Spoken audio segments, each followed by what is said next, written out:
Hey everybody, it's Michael Fisher with PocketNow.com here at the Sony event at CES. Checking out the Sony Xperia Z. Brandon Miniman just gave us an awesome hands-on, but now we're going to compare it to the Samsung Galaxy S3. Let's get to it.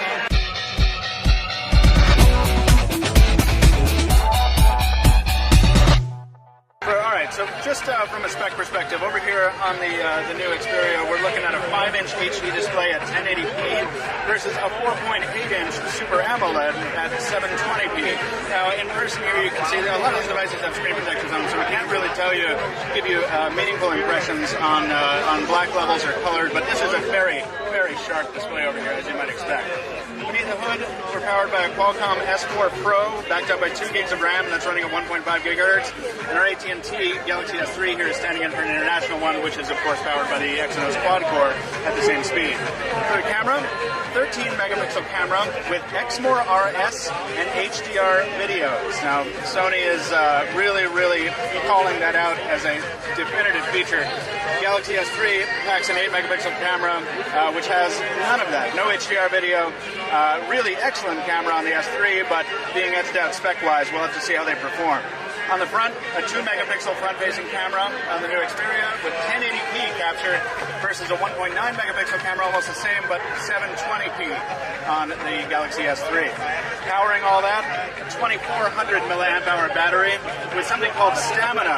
Sony has software customizations that not only allow you to save power by shutting down the data connection, but also lets you keep on certain elements like your corporate email, say, or your Instagram, or whatever you want to run data. The Galaxy S3 has power-saving features, but they are not as specific at this first glance.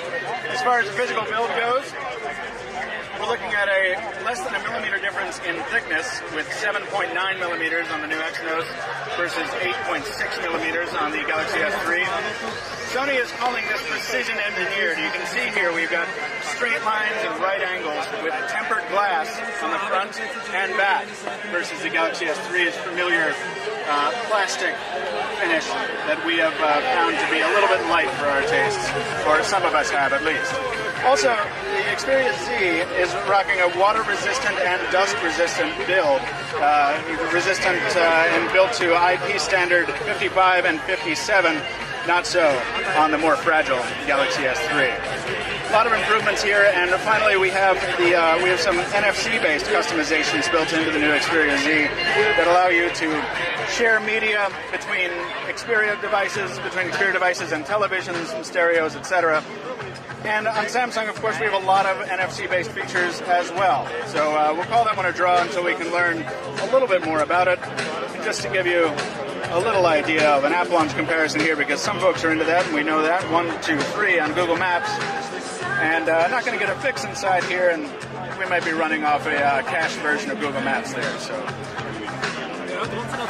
there's also no network support on one of these devices. At any rate, that is a quick look at the comparison. Obviously, we're going to have a more detailed comparison when we get more access to the device. But this is the Samsung Galaxy S3. This is the Sony Xperia Z, brand new here from CES in Las Vegas. It's Pocket Now.